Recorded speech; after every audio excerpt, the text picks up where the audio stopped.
So আজকে আমি তোমাদের সাথে শেয়ার করব আমি কিভাবে রেটিনল ইউজ করা স্টার্ট করেছি। তো বেসিক্যালি রেটিনল হচ্ছে সেই সব স্কিনের জন্য খুব বেশি এফেক্টিভ যাদের অয়েলি স্কিন বা acne prone skin, and basically এটা কাজ করে আমাদের ফাইন লাইন্স আর রিঙ্কলস এর জন্য।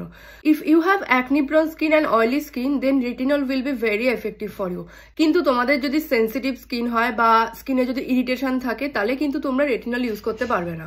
If you are beginner then you have to start slowly with a low concentration.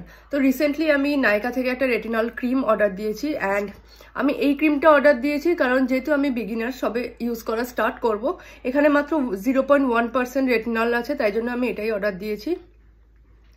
And I would recommend কি যদি তোমরা ফার্স্ট টাইম রেটিনল ইউজ করো বা ফার্স্ট টাইম ইউজ করবে তাহলে উইকে একবার কি ম্যাক্সিমাম দুবার ইউজ করো, দেন আস্তে আস্তে সেই পরিমাণটা বাড়িয়ে দাও। লাইক ফার্স্ট উইক তোমরা একবার কি দুবার ইউজ করো, সেকেন্ড উইকে দুবার ইউজ করো, নেক্সট উইক থেকে 3বার ইউজ করো উইকে। এইভাবে তোমরা রেটিনল কিন্তু ইউজ করতে পারো। এবার আমি তোমাদের সাথে শেয়ার করবো তোমরা কিভাবে রেটিনল ইউজ করবে।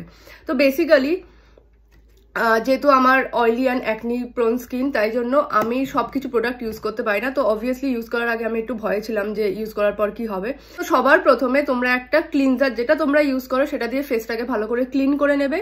দেন যাতে ফেসটা ড্রাই না হয় তার জন্য ভেজলিন এই দুটো জায়গায় এইখানে অ্যান্ড এইখানে অ্যাপ্লাই করে নেবে। যে আমার কাছে ভেজলিন ছিল না তাই আমি বোরোলিন ইউজ করেছিলাম।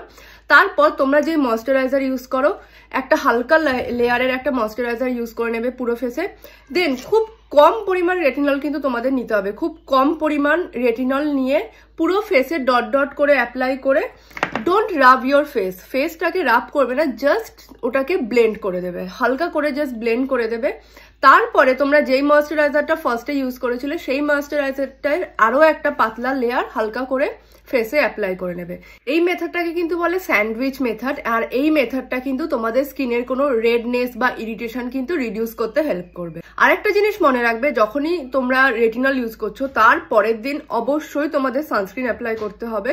লাইক কালকে রাত্রিবেলায় আমি এটা ইউজ করেছিলাম, অ্যান্ড আজকে সকালে ফ্রেশ হয়ে ভালো করে আমার ফেসটাকে ক্লিন করে নিয়ে কিন্তু আমি সানস্ক্রিন অ্যাপ্লাই করে নিয়েছিলাম। তো রেটিনল ইউজ করার পরের দিন কিন্তু তোমাদের অবশ্যই সানস্ক্রিন অ্যাপ্লাই করতে হবে। অ্যান্ড ওয়ান মোর থিং, যদি তোমাদের খুব পাতলা স্কিন হয়, লাইক খুব থিন স্কিনের লেয়ার হয়, তাহলে আমি তোমাদের বলবো তোমরা রেটিনল ইউজ করো না। যাদের থিক স্কিন তারা কিন্তু রেটিনল ইউজ করতে